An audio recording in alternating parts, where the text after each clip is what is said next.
Bonjour à tous, bienvenue sur Transition Vélo, j'espère que vous allez bien. On est le vendredi 9 mai 2025, on ne fait pas le pont. Et comme tous les vendredis, on va faire le point sur l'actualité vélo à vélo.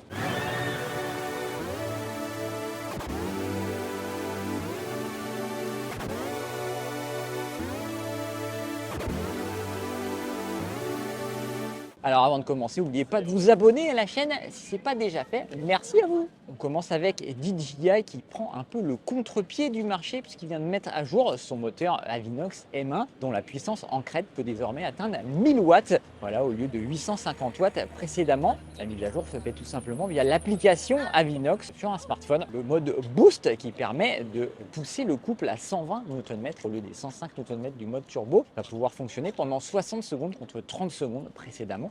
La mise à jour apporte également de la personnalisation au niveau de l'écran. On va pouvoir mettre 8 informations. On gagne également quelques nouvelles fonctionnalités comme le Smooth Shift qui va permettre de réduire la puissance du moteur lors du passage de vitesse avec les dérailleurs électroniques SRAM. DJI y va également de sa petite déclaration concernant le probable bridage des moteurs de vélo à 750 watts en pic, jugant ce bridage injustifié et qui pourra également handicaper certains profils, notamment les personnes en situation de handicap, les cyclistes de forte corpulence et les utilisateurs de vélo cargo. Voilà, si on n'est pas forcément pour la course à la puissance, certaines utilisations spécifiques du vélo nécessitent une puissance un peu accrue.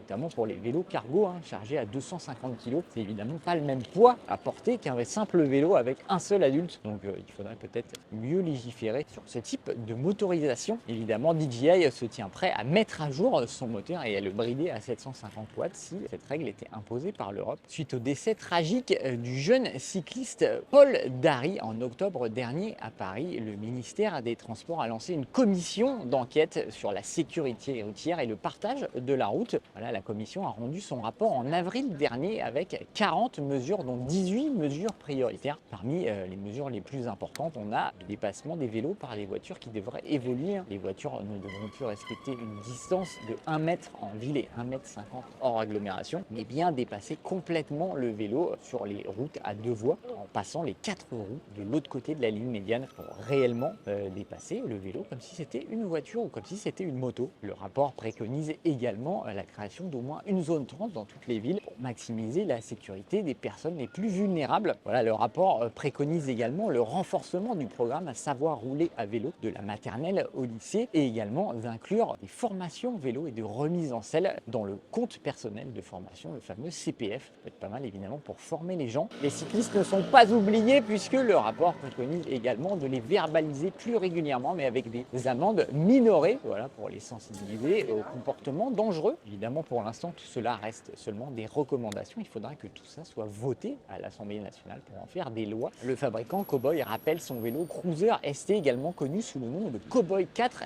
ST, pour un défaut de soudure au niveau de la colonne de direction. La soudure peut commencer à se fissurer et à terme casser. Le fabricant Cowboy invite tous les utilisateurs à cesser immédiatement à rouler avec le vélo et à le contacter pour un échange du cadre qui sera réalisé bien sûr gratuitement. Voilà, donc si vous connaissez quelqu'un qui roule vélo Cowboy à cadre ouvert, et bien c'est le moment de lui dire qu'il faut arrêter de rouler avec et de faire changer son cadre. Le fabricant allemand Canyon, connu pour son modèle en vente directe et ses vélos au bon rapport qualité-prix, commercialise désormais ses vélos sur Amazon aux États-Unis. Les vélos sont stockés, expédiés par Amazon très rapidement avec un retour gratuit sur 30 jours pour les membres Prime. Alors le choix est limité, mais les prix sont identiques au site de Canyon. Ça reste intéressant pour les amateurs d'Amazon qui commandent tout sur Amazon. Ça met en avant la pratique du vélo et ça permet d'avoir de bons vélos sur Amazon puisque jusqu'ici la boutique n'était pas franchement réputée pour la qualité de ses vélos. On trouve plutôt des chinoiseries sur Amazon. Avoir Canyon qui débarque sur Amazon, c'est quand même plutôt sérieux. C'est une marque qui a prouvé son sérieux avec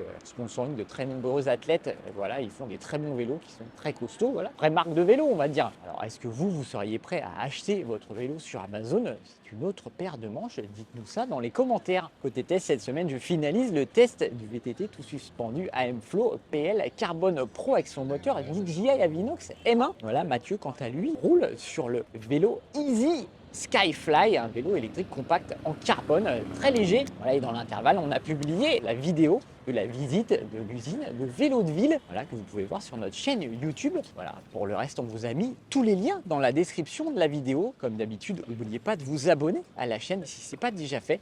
Lâchez un pouce, ça fait toujours plaisir. Activez les notifications pour être au courant de toutes les vidéos et posez vos questions en commentaire. On se fera un plaisir d'y répondre.